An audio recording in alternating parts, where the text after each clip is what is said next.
where education is not just about learning, but about becoming.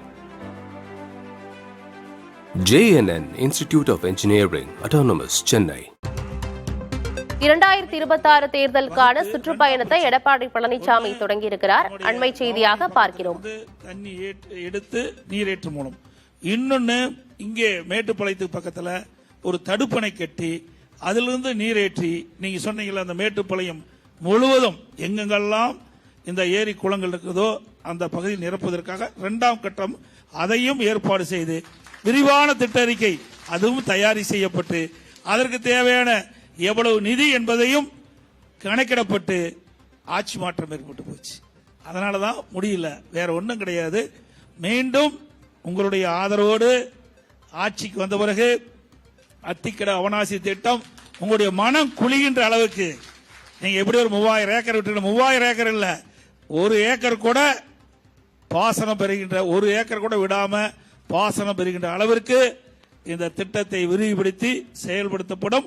அதற்குள்ள நடவடிக்கை நான் முதலமைச்சராக இருக்கும் போதே எடுக்கப்பட்டு விட்டன. ஆனால் சர்வே பண்ணுவது சற்று காலதாமதம் மட்டுமல்ல, அருமை சகோதரர் தொண்டாமுத்து வரைக்கும் கொண்டு போகணுட்டாங்க. அதுக்கு பக்கத்தில் கவண்டம்பாளையத்தில் இருக்கிறவங்க எங்களுக்கெல்லாம் குடிக்கிறதுக்கே தண்ணி இல்லை, ஆத்தோரம் இருக்கிறவங்களே அந்த தண்ணியெல்லாம் வந்து யூஸ் பண்றாங்க, எங்களுக்கு விரிவுபடுத்தினாங்க. எல்லாவற்றையும் கணக்கிலே கொண்டு சுமார் 1000 கோடி ரூபாய் மதிப்பீட்டிலே அந்த திட்டத்தை நாங்கள் தயாரித்தோம். ஆனால் ஆட்சி மாற்றம் ஏற்பட்ட காரணத்தினால அந்த திட்டத்தை இந்த அரசாங்கம் கைவிட்டுட்டது. எப்பொழுதும் அதிமுக அரசாங்கத்தை பொறுத்த வரைக்கும் விவசாயிகளுடைய அரசாங்கம் என்பதை உறுதிப்படுத்துறேன். நான் தலைவர் அவர்கள் பேசியது பின்னால கருத்து சொல்ல வேண்டும் என்று நினைக்கவில்லை.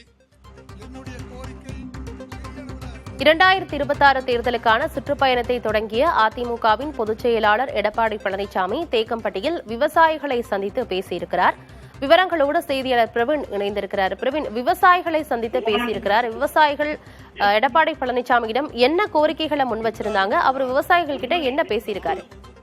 ஆனந்தி, மக்களை காப்போம் தமிழகத்தை மீட்போம் என்கிற பெயரில் சுற்றுப்பயணத்தை தொடங்கியிருந்த எதிர்க்கட்சித் தலைவர் எடப்பாடி பழனிசாமி தற்போது தேக்கம்பட்டி பகுதியில் இருக்கக்கூடிய ஒரு தனியார் திருமண மண்டபத்தில் விவசாயிகள், நெசவாளர்கள் மற்றும் செங்கல் உற்பத்தியாளர்களை சந்தித்து அவர்களுடன் கலந்துரையாடி வருகிறார். அதாவது தற்போது இன்று மேட்டுப்பாளையம் மற்றும் கவுண்டம்பாளையம் தொகுதிக்கு உட்பட்ட பகுதியில் அவர் மக்களையும் விவசாயிகளையும் சந்திக்கக்கூடிய ஒரு சூழலில் மேட்டுப்பாளையம் பகுதி என்பது பிரதான தொழிலாக விவசாயத்தை கொண்டிருக்கிறது. அதன் காரணமாக இங்கு இருக்கக்கூடிய விவசாயிகள் மற்றும் நெசவாளர்கள் உள்ளிட்டவர்களை நேரடியாக சென்று வருகிறார். அது மட்டுமல்லாமல் இங்கு செங்கல் உற்பத்தியாளர்களும் அதிக அளவில் இருக்கக்கூடிய ஒரு சூழலில் அவர்களது குறைகள் குறித்தும் கேட்டறி வருகிறார். அத்திக்கடவு அவிநாசி திட்டம் செயல்படுத்தப்பட்டது தொடர்பாகவும் தற்போது நிலுவையில் இருக்கக்கூடிய பல்வேறு விவசாயிகள் சார்ந்த பிரச்சனைகள் தொடர்பாகவும் தங்கள் கோரிக்கை மனுக்களை கொடுத்து நேரடியாக கலந்துரையாடியும் வருகிறார். அவர்களுக்கு ஏற்கனவே அதிமுக ஆட்சியில் கொண்டு வரப்பட்ட விவசாயிகளுக்கு ஆதரவான திட்டங்கள் மற்றும் கிடப்பில் இருப்பதாக ஆட்சி மாற்றம் ஏற்பட்ட பிறகு கிடப்பில் இருக்கக்கூடிய திட்டங்கள் குறித்தும் அவர் தொடர்ச்சியாக பேசி வருகிறார். ஆனந்தி, கூடுதல் விவரங்களுக்கு நன்றி பிரவீன். மக்களை காப்போம் தமிழகத்தை மீட்போம் என்ற நோக்கத்தோடு 2026 சட்டமன்ற தேர்தலை முன்னிட்டு தனது பரப்புரை பயணத்தை தொடங்கியிருக்கிறார். எடப்பாடி பழனிசாமி பரப்புரை செய்யும்